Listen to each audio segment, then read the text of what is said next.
నమస్కారం. ఘంటారావానికి స్వాగతం. ప్రధానాంశాలు.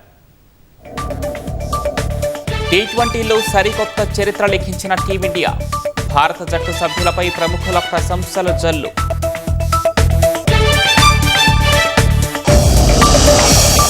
ఇరాన్ కొత్త సుప్రీం లీడర్గా ఖమేనీ కుమారుడు మొజ్దాబా. అంగీకరించమన్న ట్రంప్, ప్రజలు తిరుగుబాటు చేయాలన్న నెతన్యాహు. నేటి నుంచి పార్లమెంటు రెండో విడత బడ్జెట్ సమావేశాలు. పశ్చిమాసియా యుద్ధంపై ప్రకటన చేయనున్న కేంద్రం.